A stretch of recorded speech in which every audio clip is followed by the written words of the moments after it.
Mrs semiya एडा की aunty से मिलने जाती है और पूछती है ऐसी कौन सी अर्जेंट बात थी जो तुमने यहाँ मुझे बुलाया है। आंटी पूछती है एडा बीबी उस कंपनी में काम क्यों कर रही है। मिसेस सेमिया कहती हैं क्योंकि वो कंपनी मेरी भी है और मैं चाहती हूँ कि मेरी ग्रैंड डॉटर मेरे पास रहे। और बताती हैं कि एडा सरकान से प्यार करती है और अभी भी वो दोनों एक साथ हैं। आंटी कहती है नहीं, एडा मूव ऑन कर चुकी है। मिसेस सेमिया कहती है नहीं, वो तुम्हें अपनी उंगलियों पर नचा रही है और पागल बना रही है। आइफर और तुम बन रही हो और अब से तुम एडा के बारे में सोचना छोड़ दो, उसे मैं खुद हैंडल कर लूंगी। और हाँ, ये मत सोचना कि मैं तुम्हारे ऊपर नजर नहीं रख रही, मुझे सब पता है अलेक्जेंडर के बारे में, लेकिन मैं भी कुछ नहीं बोल रही हूँ। और ये बोलकर वहाँ से चली जाती हैं। एंगिन सबको बताता है कि प्रिंस सेमन आने वाले हैं और इस बार मुझे कोई गड़बड़ नहीं चाहिए क्योंकि वो बहुत बड़े बिजनेसमैन है, इसलिए सब ध्यान से काम करना। और फिर प्रिंस सेमन ऑफिस आते हैं और सब उनका वेलकम करते हैं और मिसेस सेमिया उन्हें सरकान से इंट्रोड्यूस कराती हैं और फिर उन्हें एडा से मिलवाती हैं और बताती हैं कि ये मेरी ग्रैंड डॉटर है। और वो एडा को देखकर देखते ही रह जाते हैं। और बाद में मीटिंग में प्रिंस सबको बताते हैं कि उन्हें कैसा घर चाहिए अपने लिए। और उनके जाने के बाद सरकान एडा के पास आता है और कहता है अगर तुम चाहो तो हम दोनों मिलकर एक साथ मेरे कैबिन में काम कर सकते हैं। लेकिन एडा मना कर देती है और सरकान वहाँ से चला जाता है। मेलो एडा से पूछती है क्या तुमने अभी तक सरकान को कुछ नहीं बताया। एडा कहती है नहीं, मेरी समझ ही नहीं आ रहा कि मैं उसे कैसे बताऊं। और फिर सब लोग मिलकर प्रोजेक्ट की तैयारी करते हैं। बालजा सरकान की मॉम से मिलने आती है और उन्हें प्रिंस सेमन के बारे में बताती है और वो कहती है कि मुझे भी मिलना है उनसे। और फिर कहती है कि मुझे तुमसे कुछ पूछना था सरकान के बारे में। बालजा कहती है हाँ पूछिए। मिसेस एडन कहती है कि मैं चाहती हूँ कि तुम मेरी हेल्प करो सरकान और एडा को एक साथ लाने में। ये सुनकर बालजा कहती है कि मुझे लगता है कि एडा खुद बहुत समझदार है और वो अपने डिसीजंस खुद ले सकती है।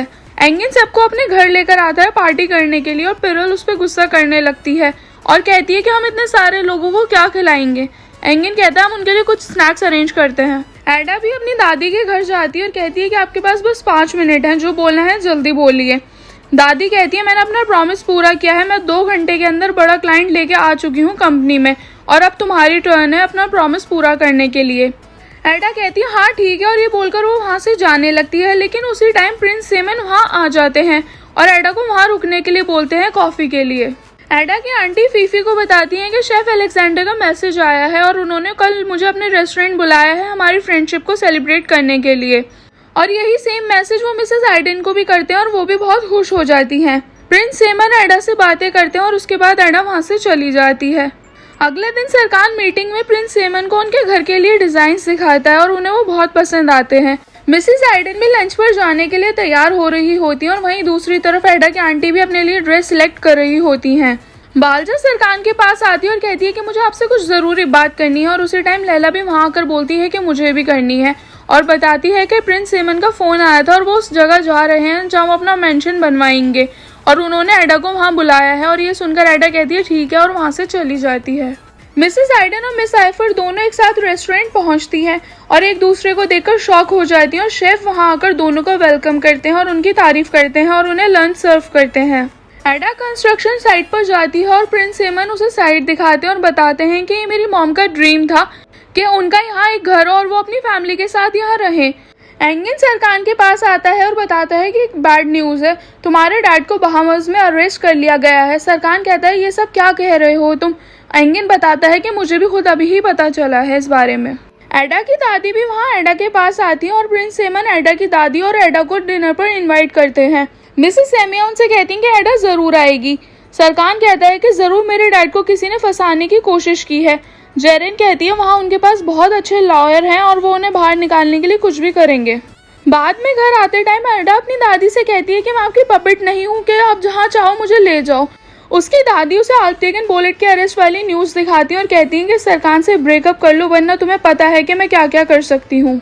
रात को एडा सरकान और मिसेस सेमिया प्रिंस सेमन से मिलने उनके होटल जाते हैं और सरकान एडा से कहता है अगर तुम बोर हो रही हो तो हम यहाँ से जा सकते हैं। लेकिन एडा मना कर देती है और कहती है कि मैं अपनी दादी को अकेला छोड़कर नहीं जा सकती। सरकान उससे पूछता है क्या हुआ है, क्या चल रहा है, मुझे समझ नहीं आ रहा, तुम मुझसे क्यों दूर भाग रही हो।